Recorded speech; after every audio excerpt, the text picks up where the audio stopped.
चलिए अब आपको सीधे लाइव तस्वीरें दिखाते हैं हिमाचल प्रदेश से, जहां पर जेपी नड्डा क्या कुछ कह रहे हैं। चलिए आपको सुनाते हैं। लेकर के उस पटरी का काम शुरू कर दिया कि नहीं कर दिया। ये ले से लेकर के कीर्तपुर से लेके ले तक इसको मोदी जी ने 2015 में कैबिनेट कमेटी ऑन सिक्योरिटी पर अप्रूवल दिलाकर 2015 में हमको यह रेलवे लाइन दे दी। 2015 से 2017 तक वीरभद्र सिंह जी ने हमको लैंड एक्विजिशन करने नहीं दिया। यही मैं कहता हूं कि अगर सरकार नीचे जयराम जी की ना हो, अगर आपके कटवाल जी विधायक ना हो, अगर यहां पर डबल इंजन ना रहे तो विकास रुक जाता है। अब जयराम जी की सरकार 2017 में आई और 2017 से 2020 के बीच में जमीन की नपाई हो गई, सर्वे हो गया, कंपनसेशन हो गया और अब काम शुरू हो गया है और 2 साल के अंदर बिलासपुर में रेलवे लाइन आ जाएगी। 2 से 3 साल के अंदर बिलासपुर में रेलवे लाइन आ जाएगी। बताइए हमको अपने हक की रक्षा करनी है कि नहीं करनी है? हमको फायदा होगा कि नहीं होगा? रेलवे लाइन आने से जमीनों की कीमत बढ़ेगी कि नहीं बढ़ेगी? इन बातों को हमको समझने की आवश्यकता है और मैं इन बातों को आपके सामने रखना चाहता हूं। आज अब ये वंदे भारत ट्रेन चली, कितने बजे? 6 बजे सवेरे चलेगी, 11 बजे ऊना, और ऊना से आपके यहां आने में 2 घंटे। यही है ना कटवाल जी? यही है, यानी 5 घंटे वो और 2 घंटे ये, 7 घंटे में आप अपने घर दिल्ली से पहुंच सकते हैं। उसी तरीके से विकास के दृष्टि से हर तरीके से हम लोगों ने नए आयाम जोड़ने का प्रयास किया है। एक बल्क ड्रग पार्क 2000 करोड़ रुपए का ऊना में स्टैब्लिश हो रहा है। यह दुनिया में हिमाचल प्रदेश को ड्रग के दृष्टि से, दवाई के दृष्टि से दुनिया के नक्शे पे खड़ा कर देगा हिमाचल प्रदेश को 2 साल के अंदर। यह सुनिए, जब 2000 करोड़ रुपए लगेंगे, जब फैक्ट्रियां लगेंगी, जब वहां पर क्लस्टर बनेगा, जब वहां पर एंसिलरीज के भी आएंगे और जब वह फार्मा की दृष्टि से आगे बढ़ेगा तो आप देखेंगे कि किस तरीके का अंतर आता है। उसी तरीके से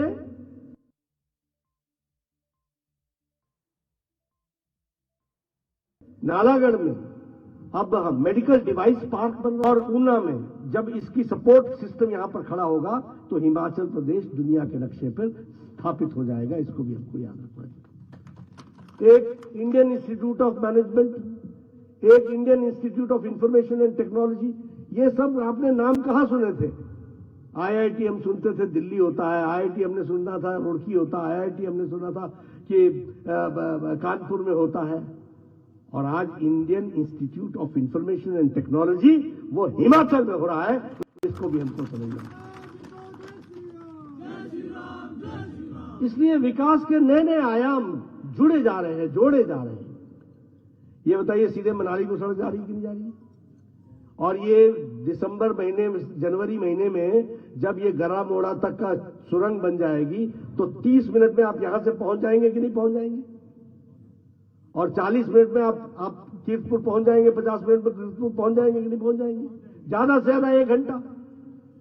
और दिल्ली जाना हो तो कीर्तपुर में वंदे भारत की ट्रेन पकड़ो और जाकर के दिल्ली आप 4 घंटे में, 5 घंटे में पहुंच जाएंगे। ये विकास के नए आयाम हैं। इसलिए मैं ऐसे आपको कितने आयाम गिना सकता हूं। गांव की बात करने लगूं, आज मैं पढ़ रहा था, ये जो 8 करोड़ 9 करोड़ जो सिलेंडर और जो चूल्हे दिए हैं, इसके कारण 3 लाख लोगों को, 1.5 लाख लोगों को ये जो खांसी की बीमारी होती है उससे बचाव महिलाओं का हो गया। ये आज हमने वर्ल्ड हेल्थ ऑर्गेनाइजेशन की रिपोर्ट पढ़ी।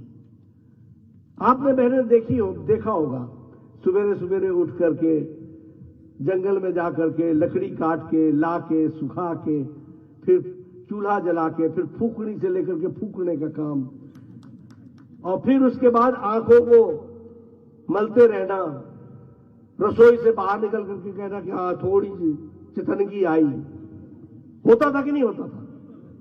आज हमारे यहां लगभग 2 lakh gas cylinders, 1,37,000 gas cylinders दिए गए, और जो बच गए उनको जयराम जी ने हिमाचल गृहिणी सुविधा योजना के तहत दे दिया। अब किसी के यहां भी लकड़ी का चूल्हा नहीं है, सबके यहां गैस का चूल्हा है। और मैं तो कई बार बोलता हूं, टक से लाइटर जलाती है, 5 मिनट में चाय पिलाती है, आधे घंटे में खाना खिलाती है, बोलती चलो कम्मा जाइए काम में जुटिए। होता है कि नहीं होता है? ये महिलाओं का सशक्तिकरण हुआ कि नहीं हुआ? ये महिलाओं का सशक्तिकरण हुआ। 12 करोड़ में से 2 लाख लोग को यहां पर इज्जत घर दिया गया। 12 करोड़ में से इज्जत घर का मतलब क्या है? शौचालय। शौचालय को इज्जत घर क्यों कहा? क्योंकि हमारी महिलाओं को दैनिक क्रम के लिए भी बाहर जाना पड़ता था। यह भारत की तस्वीर थी। आप सोचो कि 130 करोड़ की जनता में 12 करोड़ लोग बिना शौचालय के थे, यानी 12 करोड़ माताएं, उनके एक बच्चे भी होंगे तो 12 करोड़ बच्चे, उनके पतिदेव भी होंगे वो भी 12 करोड़, यानी किस तरीके का जीवन था।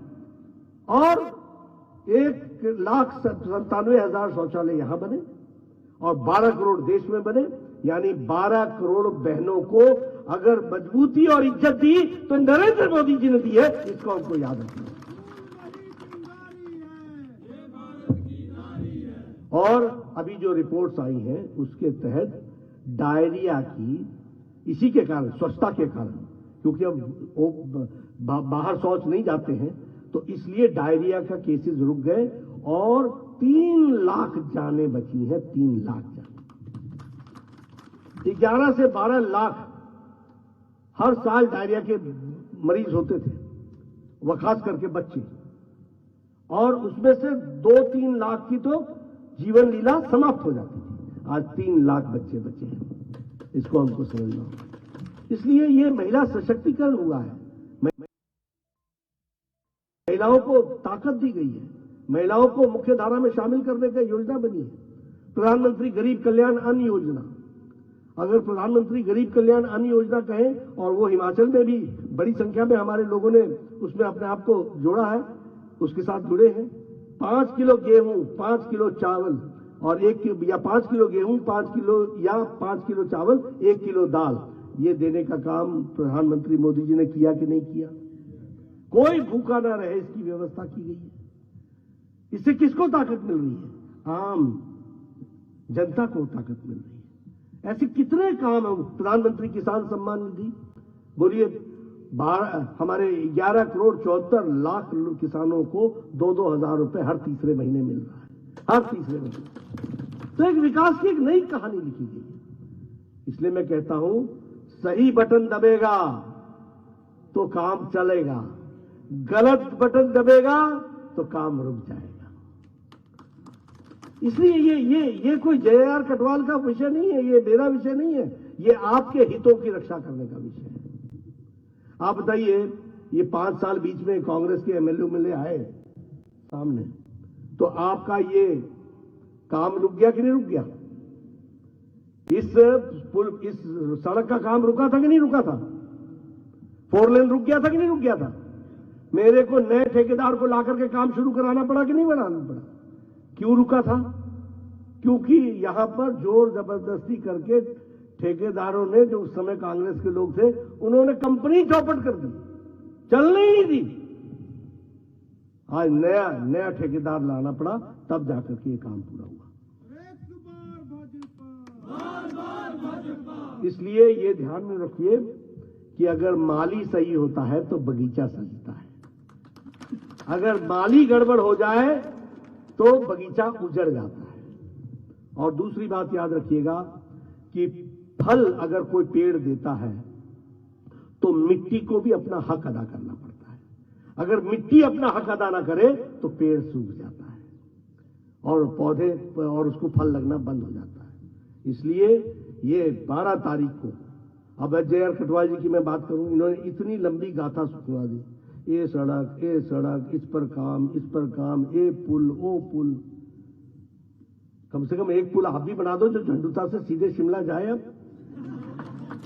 ये तो आप बनाओगे, इतने पुल बना दिए। इतने पुल बना दिए, इस पर ये काम चल रहा है, ये नेशनल हाईवे बन रहा है, ये यहां से जुड़ जाएगा, वो वहां से जुड़ जाएगा।